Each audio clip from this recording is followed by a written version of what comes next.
Hello class, welcome back to another exciting week of INST377. Super excited for this lecture. Alright, let's get started. So this week what we're going to be covering is front-end JavaScript libraries. Now I'm going to preface this by saying I am not a front-end expert by any means, but I think there's a lot of value in libraries and other different things in the front end, which can help really provide a very fruitful experience for end users, right?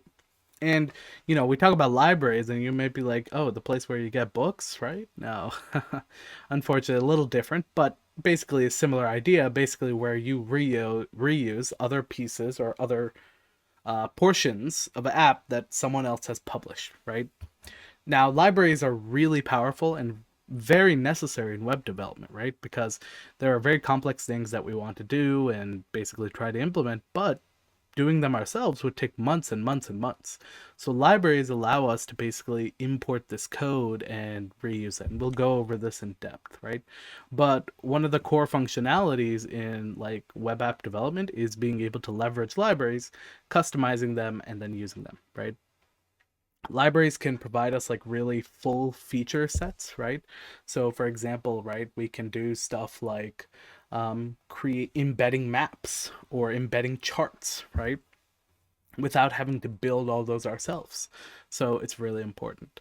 All right, so with that, let's go ahead and get started, and we'll definitely talk more as we go. All right. All right, so front-end JS libraries, right? So first of all, what are libraries, right? Libraries are obviously a place to go and get books, but in the context of programming, what are libraries? Well, libraries are collections of pre-written code, right? Now you might ask, okay, who's writing this code, right? It could be anyone, right? So anyone on the internet can write a library, right? Even companies internally have their own libraries, and I'll talk about that, right? And what it can do is it can be used to perform specific tasks, right? So for example, let's say I want to embed a chart, right? Well, I can have a library that says, oh, okay, here's this chart component or chart library. And in there, all you have to do is say chart, and I'll display a chart. You don't have to go and design the chart in HTML and CSS. I've abstracted that all out for you, right?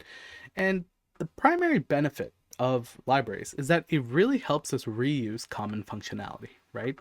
And this is one of the pet peeves of programmers, right? They hate rewriting code, right? As much as we love saying, we love doing things, whatever, developers hate rewriting things that they could just reuse, right? And also it leads to a better experience, right? Because you don't have to go and do all the testing, everything. The library usually does it for you.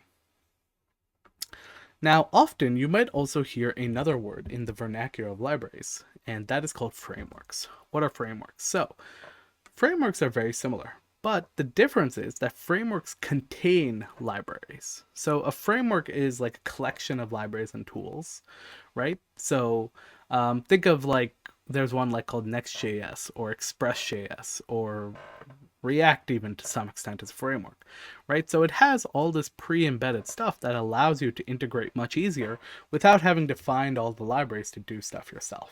So very valuable. And we're not going to be covering libraries just yet, right? Or frameworks just yet. We're going to be covering libraries. But we're going to be covering them near the end of the class where we're going to go into React and Express and different things. Okay. Now, when we think about libraries in the context of this class, right? Think of it as an external JavaScript file, right? So it's just a file, right, that someone else provides you with methods that you can use. It's pretty simple, right? And of course, a JavaScript file can do things like render charts, or it can render different UI elements, or it can do logic for you. That's all it is, right? So it really helps you, right, when you think of it like that, right? So for example, you could go today and say, hey, I built all this cool custom code. I'm going to publish it as a JS library. You can definitely do that, right? And just like that, many people have done the same. Think of it as a JS file that a helpful comrade wrote, right? So, you can definitely use it, right? And you know, it's really valuable, especially in enterprise. So I'll give you an interesting example, right? Where I work, what we do is we actually have internal libraries. So for example, our company, the whole design language of the company, and it's a big company, right? um, follows one design standard. And the only way that's possible is because what happens is the company wrote this UI library, which basically says, oh, okay, here you go, you can use it effectively, right? And that ensures that everybody in the company uses the exact same thing. So all the colors, all the designs, styles, everything looks exactly the same across every single product in the lineup, which is really, really important, right? And so this is where, you know, having these libraries is really helpful, right? If we didn't have a library, right? Imagine having to rewrite all of that for every single product, right? So libraries are very, very useful. So now in our class, right, obviously we are not a big enterprise. So how will we be using libraries? Well, libraries will allow us to do some very advanced things with our HTML sites, right? For example, what we're going to be doing today for the in-class exercise is using a mapping library, which is pretty cool, right? So what we'll be able to do is provide users with a map and be able to target and pinpoint things on the map, which is very nice. And then we'll also be able to use a charting library, right? This is a very common use case, right? For example, let's say you want to get a list of stocks and you want to display a chart. Hint, hint, you might have to do that for assignment too. But, you know, you'll have to use a charting library, so it's very valuable.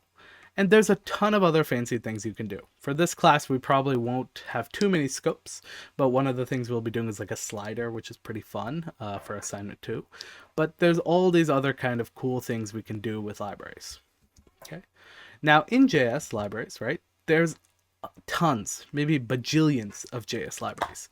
Now there are a great list of them, right? So let's take a look at this. So we can go here. So this is a list of different libraries that are available. Obviously, this is a very small list. There are hundreds of libraries, right? Maybe bajillions of libraries, actually thousands, right? So if you look here, one of the ones that we'll be using is called Chart.js, right? So if you see here, Chart.js, pretty popular. There's also D3, which is another library, another charting library, which is really good. There's ton of them, so they're all really good, and there's also like different ones for different things. But what you can also do is just look up something and there's a good chance there's a library for it, and after the initial presentation we'll go over how you might do that. Okay. All right, let's go over here. All right, so now obviously we've been talking, okay, we have these libraries, but how do we actually use them? Well, libraries are just code that's written in JavaScript for our case. And so basically what they can do is be imported in our code through the script tag. Remember, it's just another JavaScript file, just one that we didn't write. There are numerous JavaScript libraries, and they all accomplish different things. Each single library has completely different usage, and it's really important to evaluate documentation accordingly and figure out what to do. So some of the challenge with these libraries is looking at the docs and figuring out, hey, how do I implement this piece, right? And that's something you will be left, you know, for some cases to do, right? And just a side note, right?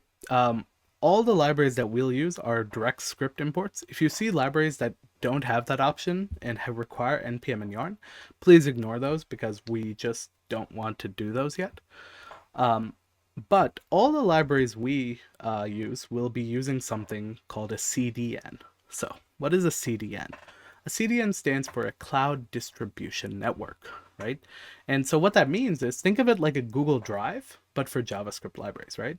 It's basically a place where all these JavaScript libraries can upload their code and say, oh, okay, you know, my code is here, now you can just import it, right? So what happens is when the web browser goes and loads the library, it actually goes to that CDN and says, hey, give me this JavaScript file so that I can go and load it for my feature, right? And CDNs traditionally have very high uptime, and it's very small files, so they're able to scale very well. So pretty cool to note, right? All right. So yeah, all right. So with that, we are going to hop on over to an example. And what you'll notice is this lecture will actually be pretty light. Lecture-wise, this is actually the end of the lecture. But we do have a lot to demo, so it's going to be really exciting what we're going to do. We're going to make some really cool looking stuff. All right, let's go. Let's hop on over and get started. All right. First, before we hop on over, actually, I wanted to go over one thing, right? And I wanted to show you how you can look up libraries and how you can import them. So, let's think about it in interesting use case. So if we think through all our use cases, right? Maybe we want a library that goes, maybe I'm creating a banking app or something like enterprisey, right? And it needs to go and validate text, right? In very custom ways, right? So what I can do is obviously write custom rejects, but that'll be hard, right? Imagine I need to have rejects for social security numbers, card numbers, all these other things. What if I could just use a library? Why would I build my own? So what we can do is JavaScript library to validate input, right?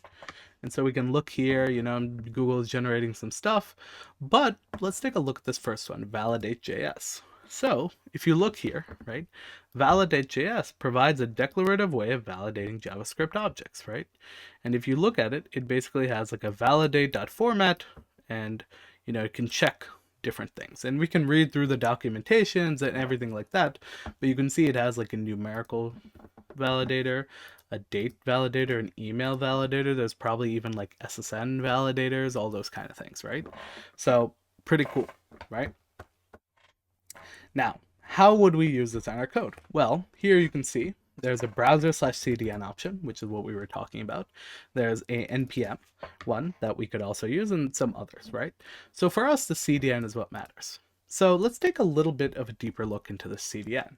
So if we take a look at the CDN here, it's basically just a URL. Let's go to this URL. So let's go here, open this up, go to here, and take a look. Well, if you look at this, right, it looks like a lot of gibberish, right? But actually, it's not that complicated. So let's go ahead, copy this, and go into like JavaScript formatter.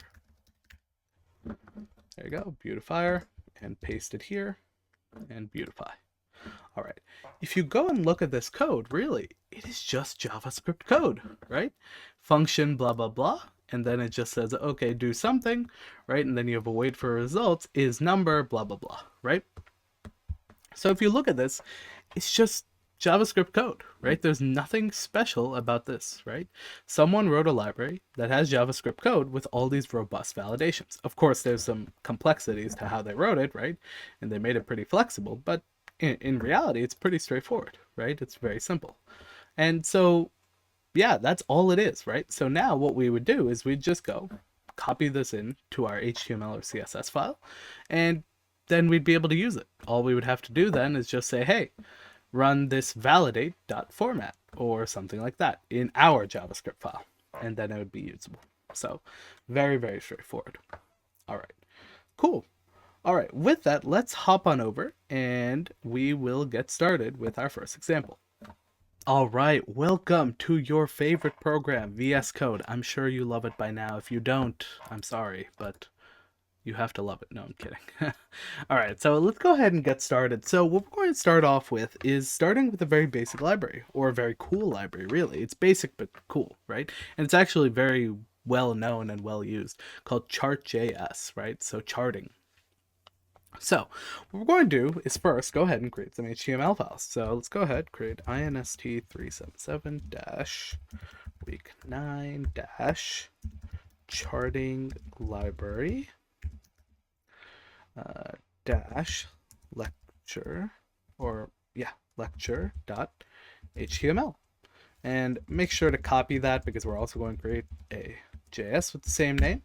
So I'm going to go ahead and create the JS now because I know I'm going to need it. So all right, so what we're going to do here is go ahead and create a very basic HTML page. So go ahead, create a head here, put a title, and call it charting library. Okay. And then from here, what we'll do is, of course, put our script source equals INST377. Oh, sorry, chose the wrong one. .js, and defer it. Okay. All right, cool. And then we'll go ahead and click body. and just put something simple for now. And just so we know it works, this is the charting library. Okay, cool. And let's just go live and make sure it's all good, all working. Great. All right, so let's talk about how we're going to use this library. So first of all, what we're going to do is look up charting library JavaScript. Okay, so here we go. There are so many charting libraries, right? So if you look here, there's even a great comparison by LogRocket, which by the way is a great software. But a lot of them are really good, but we don't need anything complicated. We want the simplest one. So Chart.js gets us there, right? There's some really great ones, like High Charts is really good. D3 is really good. So D3 is like a library built by Airbnb, really great. But there's a lot. But Chart.js is just really straightforward and really great. So, how do we use this library? So if we take a look, right, there's a simple yet flexible charting library. And what you can do here is you can see all the different things you can do, right? You can do pie charts, like line charts. You can even do apparently animations now. I think that's new actually. Yeah, new in 3.0. You can even do like mixed chart types. You can even do like all kinds of cool things, right? So it's really nice, right? So now let's go ahead and figure out how do we actually get started, right? So usually you have to read through some of the docs, and what we're going to do is kind of go through one together and see how to get started. So we'll go ahead and click get started and read through this. So there's a lot of stuff here, doesn't really matter. Click getting started. Now, here what you can see is we're going to make a chart just like this, right? So if you look here, what they've done is they've actually provided us HTML. So the first thing you're going to see is that they provided a script source, right? Now, one thing to note here is that if you see in there, right, they put the script at the end of the file, right? So here it's after the div. Why is that? Well, usually you want all the other elements to render so that you can apply the JavaScript on top of it, right?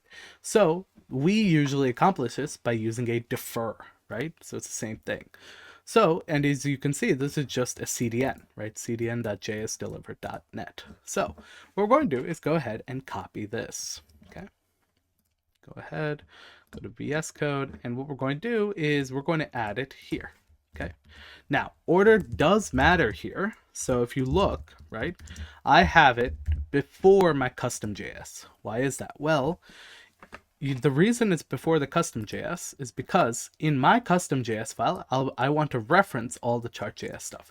So it has to load after the chart.js. But both of these are deferred, which means they load at the end after the body. Okay, so pretty important. And so now from here, right, if we go ahead and look, right, what they've done here is they've basically given us another script. And this script is what actually renders the chart, right? So let's go ahead and copy this over. And what we'll do here is we'll go ahead and create a function.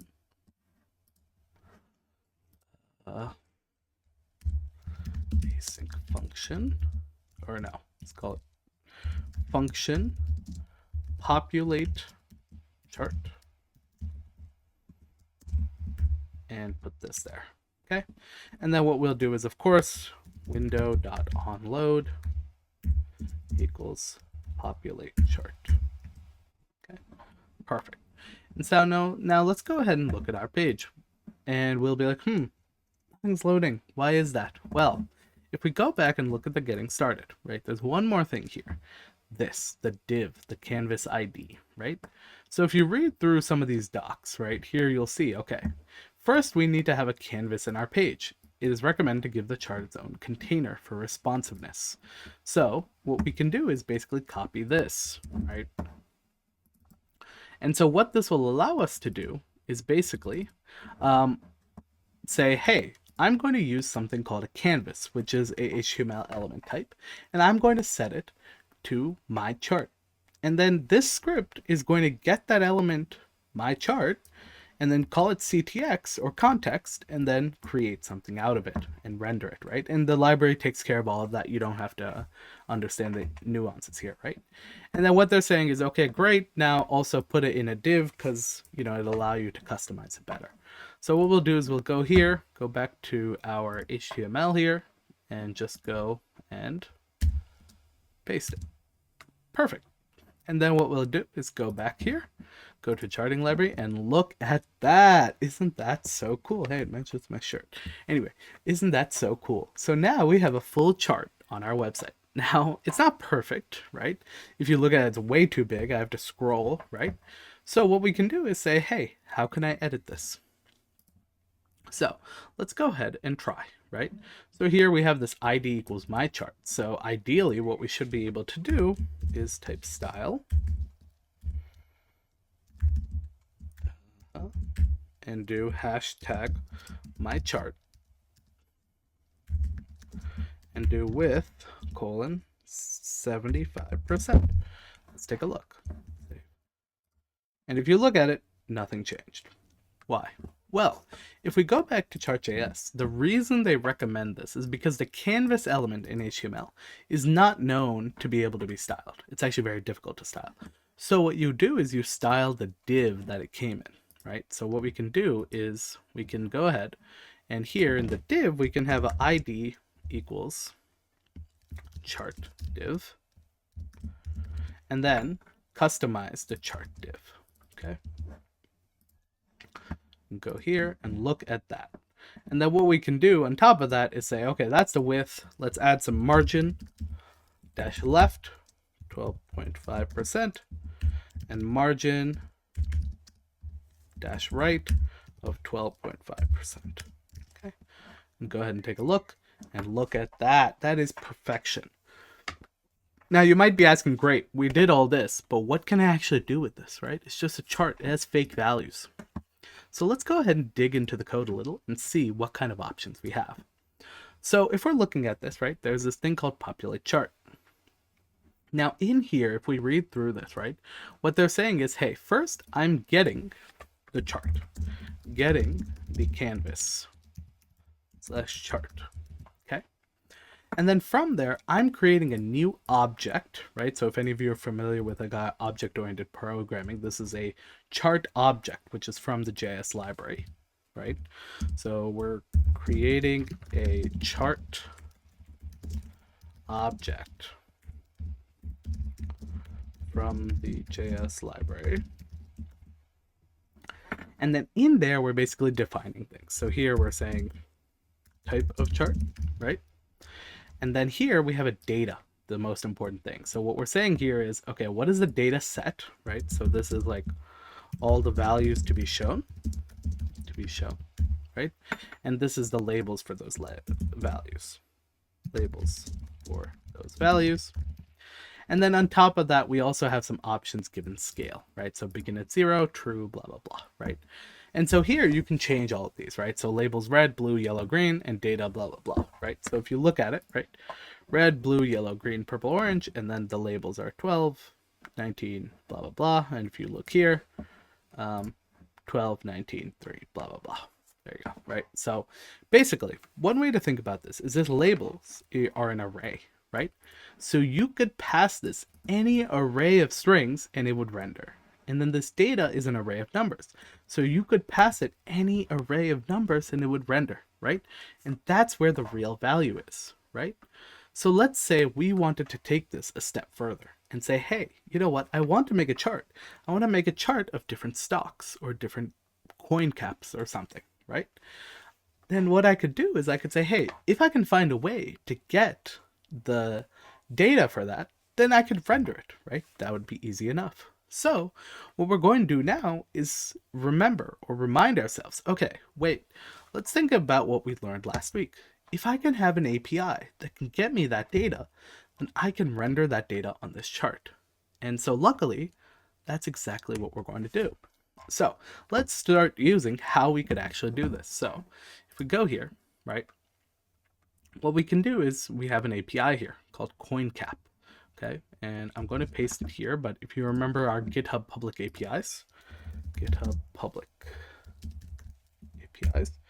and we go to CoinCap, yeah, there you go, CoinCap. So CoinCap is a real-time cryptocurrency through a REST API. You can feel free to go through all of this, but what I'm going to do is just go straight to the point. I have an API. It's called rates for this. And there you go. And what we can do here is we can click pretty print. But if you look at it, what it does is it provides us the cost of different kinds of currency. So for example, the first one is the USD, the second one is the Burundian franc, the next one is the Danish krone. But then it also provides us some interesting things, like for example, it provides us like I believe WETH, Litecoin, all these things. I do not condone any type of market trading. Note, I am not a financial advisor. But this is just for fun. So what we're going to do is we're going to take all these values and then we're going to do a rug pull. No, I'm kidding. So what we're going to do is then go and display all these values on a chart. Okay? And we're going to use chart.js to do that. So let's go ahead and figure out how to do that. Well, the first thing we know is, hey, I want to get this data, right? So I can use this API and get this data. So what we'll do is we'll create a function called getData. Okay. And here we will have a very simple thing. We will say const stock data equals fetch, and we will have it do this, right? And then do a dot then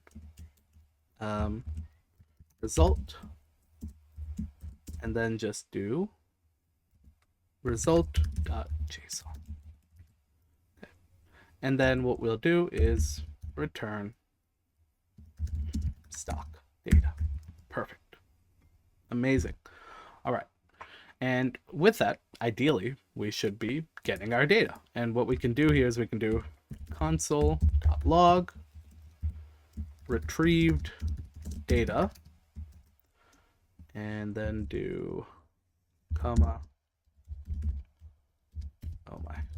stock, oh my gosh, stock data.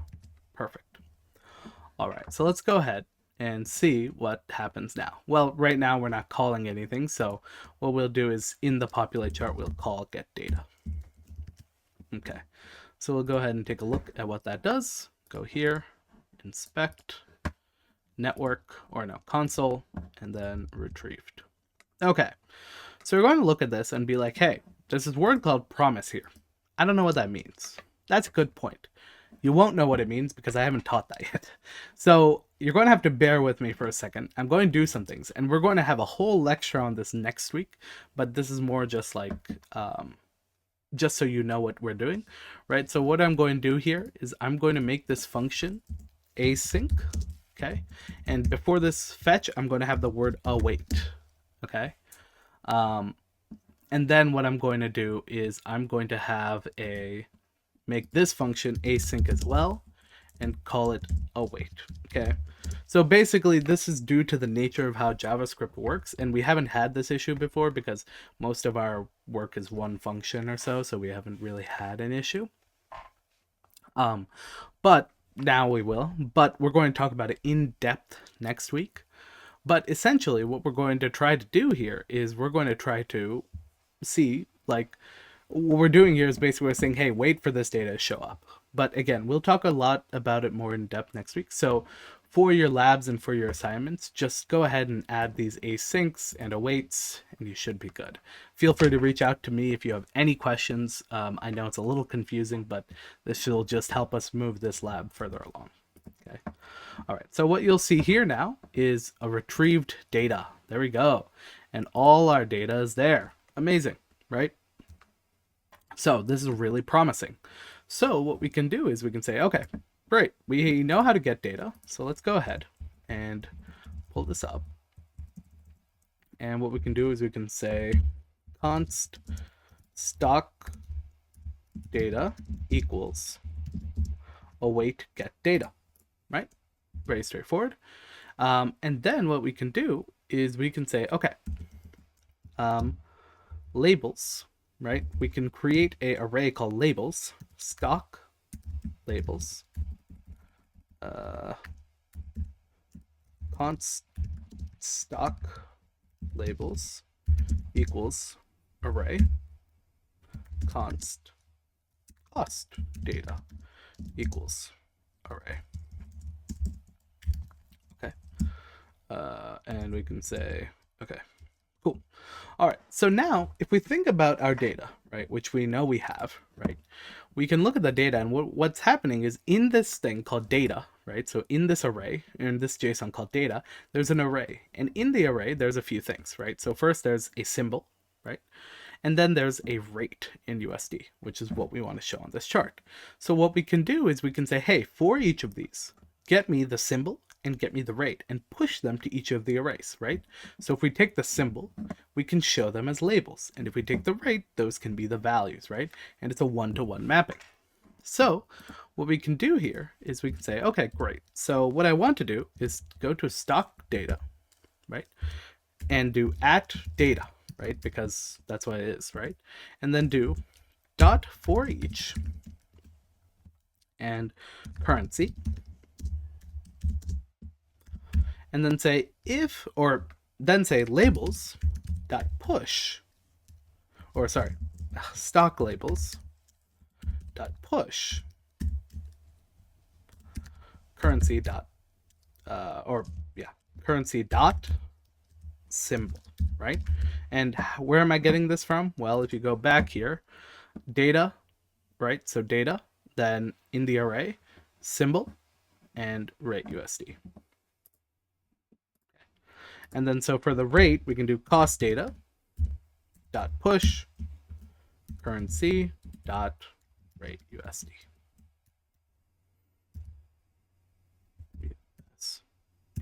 Right? So here in the stock labels, this will be like your USD, your BTC, your Litecoin, your your INR, whatever it is. And then in the label, you'll have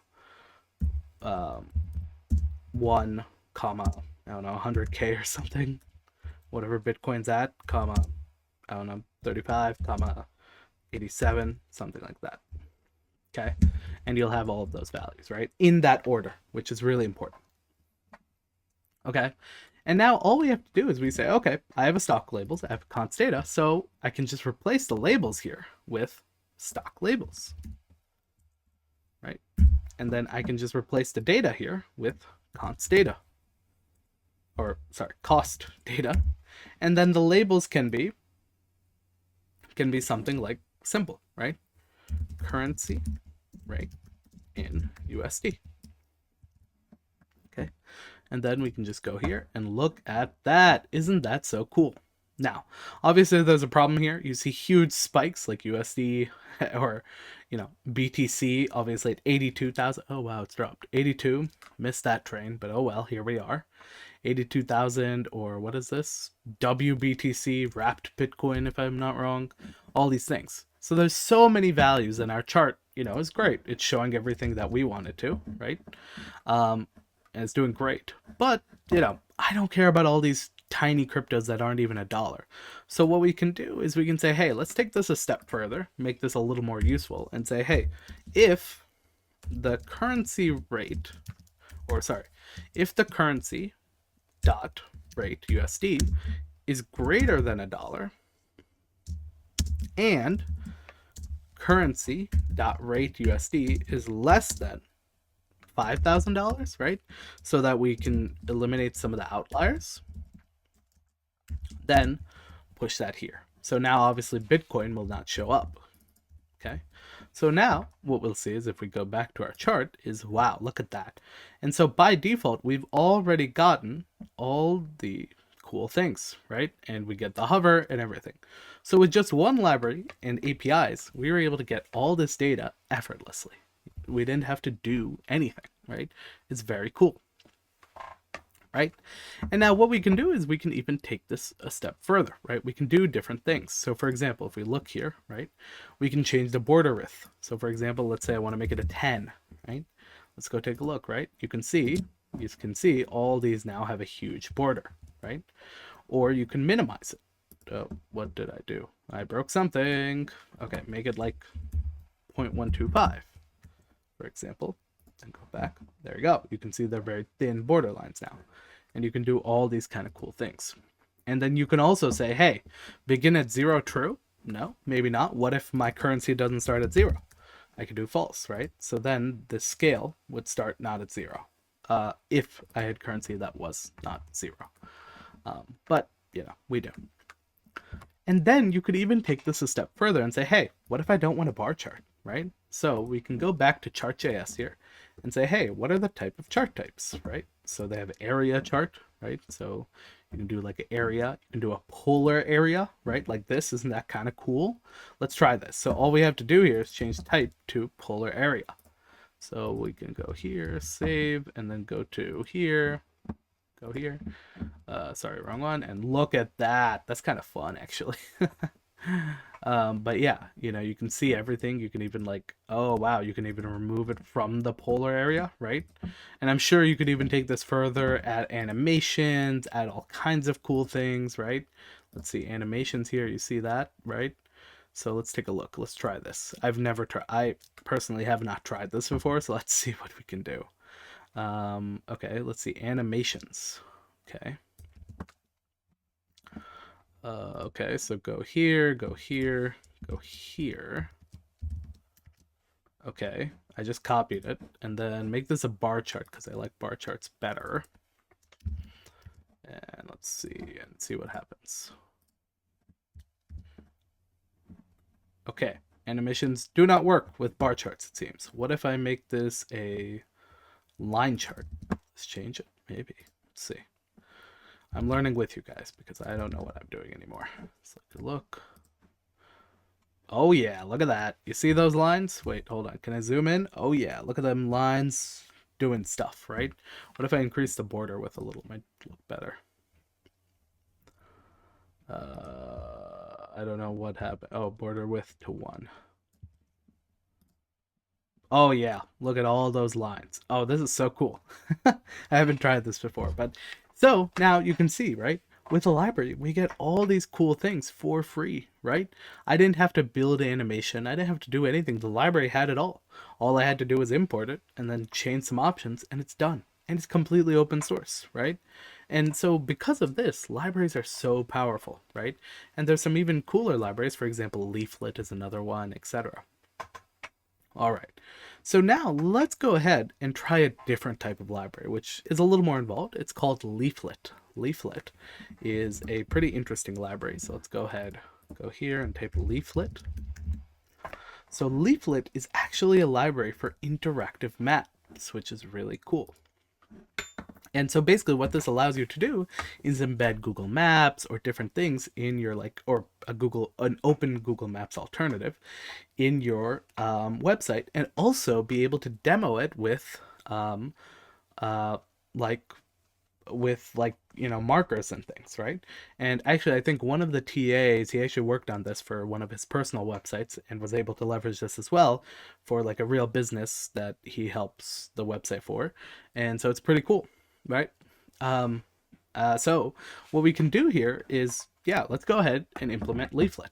Now, Leaflet, I will preface by saying, is a little more involved than most, right? You have to actually read some of the instructions and stuff like that. So it's kind of interesting. All right, so let's go here. What we'll do here is we'll create a new one called new file, INST377-week9-leaflet lecture. And we'll go ahead and copy this .html. Go to new file, .js. All right, cool. And what we'll do is we'll go here and we'll go ahead and create a HTML. Okay. And again, we'll create a head here and we'll call it, put a title, call it mapping. Whoa. Okay. And what we'll do is then we'll create a body, of course. And what we'll do is we'll call this h1, saying this is a map. Cool. All right, great. That's all we need to do, and then that's it. And of course, in our JS, we should just start by including our JS, right? And do a defer, of course. Okay, now I do actually want to touch on one thing, which I wasn't sure if I fully covered with the last charting library reference, right? But here you might ask, hey, how does it know to use the chart from the, from the other JS library? Well, if you remember, this order is really important because what happens is, because this is on top, what happens is this becomes available to anything below it. So everything from this library becomes available in this JS file. And that's how we're able to use that and basically have our own custom JS file and still like use it just like we normally would. So just kind of important to know that. All right, so with that, let's go ahead back to our Leaflet lecture and go to Leaflet itself. So Leaflet is a very cool library. So what we'll do is we'll actually go to the getting started because it's pretty complicated otherwise.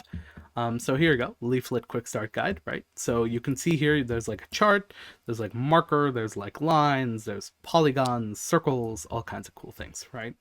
So what we can do is first, if you read here, it says, hey, before writing any code for this map, you need to do the following. First, you need to include a Leaflet CSS. Okay, this is really interesting, right? We haven't had to do this before. So what Leaflet is saying is, hey, you can have your own custom, but I need CSS for my own things. So you need to import my CSS file on top of whatever you have. So what we need to do is include this Leaflet CSS file in our code. So we'll go ahead and copy that here. And it'll be like, okay, great. And then on top of that, if you look at it, it says include the Leaflet JavaScript file after Leaflet CSS. And it's very important, right? The reason it says that that's so important is because the JS uses those CSS elements. So it needs to be after. Order does matter. So I'm going to go ahead, put that here. And like I said, right, we have our own file. So we're going to have our own file last because we want it to be able to access both of these things. And with that, that is it, right? So now we're able to use Leaflet.js. Now, how do we go about and use it? So if we look here, right, what we need to do is put a div element with a certain ID where you want your map to be. So we just want our map to be on the regular page. So we just go here, put map. Easy enough. That's all it says that it has to do. And basically, it's saying make sure the map container has a defined height, right? If you don't do this, it won't work. Trust me, I've tried a bajillion times. It does not work. So what we need to do is create a style element here. Style. Go here. Perfect. All right. All right. Now basically it says, okay, you're great. You're ready to initialize the map and do some stuff with it. Okay. So now what we're going to do is basically go to our JS file, right? And create a function. Call it create map. Okay. And then, of course, window.onload equals create map. Okay. Now, this is really important, right? So why do I always create a function? Well, it helps keep your code very organized. And then if you expand, it makes it a lot easier. So I always recommend creating a function. So go ahead, create a function, make your lives a little easier, right? So here we go. So if we look at this, right? So first, what we're going to say is let's create a map of the center of London with pretty OpenStreetMap tiles, blah, blah, blah, right? So what it's saying is, hey, first copy this code. Now, what does this code do, right? Let's read through it, right? It's really important as you go through these to kind of try to understand what these libraries are doing. So what it's saying is create this L, right? L is just like something that Leaflet uses. And then create a map with the ID of map, right, where we have map, and then set the view to these coordinates, right, 51.505 minus 0.09, right? And now let's go ahead and take a look if this did anything. So we're going to go here and go here, and I forgot to set up the new page, so let me go back to VS Code, go here, exit, start again. All right, so if you look at it, you see something. It doesn't look pretty, it just looks like a gray box, and you might think, oh, it's loading. No, not really. This is actually how it's going to look until we do some more stuff. So what this did is create the map container, and then it also set a view to some coordinates, right? So whatever that is, it did, right? Now what we're going to do is we're going to say, okay, great. So now what we need to do is do this, okay? So now you might ask, okay, great. I'm now blindly copying code, but what is this actually doing? Right, so great question. So if you read through this code, what it says is L adds a tile layer. Now this tile layer basically is from OpenStreetMap, and basically what it does is it pulls a PNG of these coordinates. Okay. And what it does is it basically says, okay, I've created this map container. Now I'm going to put something in the map container. And that's going to be this OpenStreetMap tile, right? And it's going to add that to the map. If you see here, add that to the map. And then we're also going to have a max zoom appropriate to it. So now if we go back to our page, you'll see, I am messing up. You'll see, wow, I'm actually seeing something, which is pretty cool, right?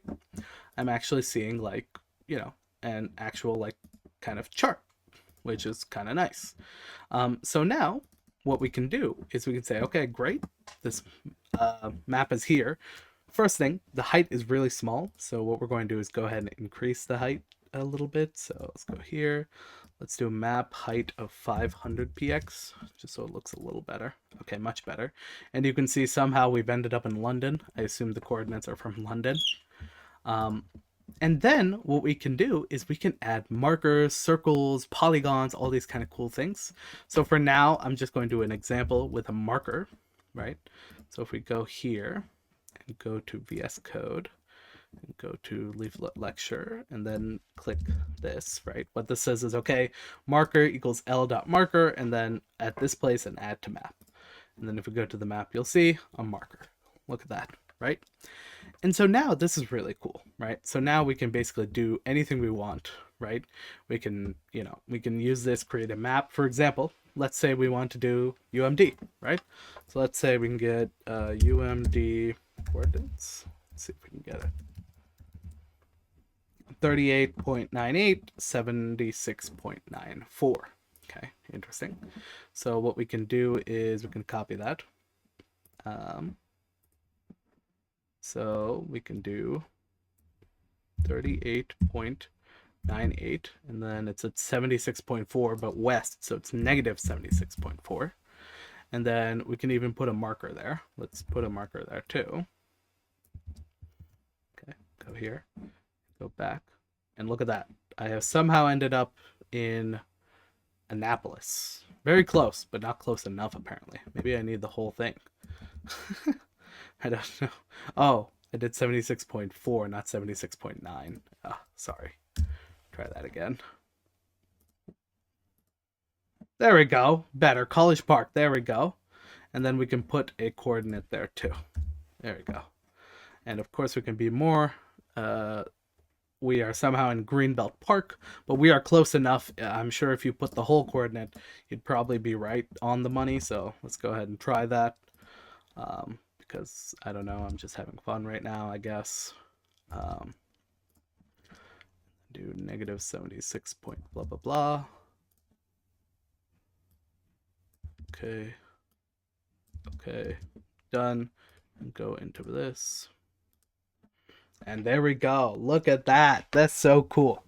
All right, so now you can see, right, with all these libraries, all these things, you can do so many cool things, right? This is like really amazing what you can do with all of this like kind of libraries, right? So what I encourage you to do is, first of all, go and try these libraries. I think your lab is also one of these libraries, but I want you to go and see how you can leverage this, maybe find some cool libraries, right? If you find any really fun libraries, send them my way. I'm happy to take a look and start incorporating them into next year's lectures. I think that'd be really cool. But yeah, I mean, there's a lot of great libraries out there. And then for assignment 2, you'll have to use at least 2 of them, or at least two of them. So a lot of cool stuff. Yeah. So I guess with that, that is really all we had for this lecture. I want you to go ahead, start trying these out. Let me know if you have any issues. And there's also one thing I want to call out. For Lab 6, I'm going to be making a small change where you still push to GitHub, but you're going to put your GitHub link in the Lab 6 submission. So I'll send out a message about that as well, but just wanted to let you know, just due to some grading discrepancies we've had, I think it'll help improve our grading issues. So with that, we'll go ahead and thank you all. I think I will see you all next week.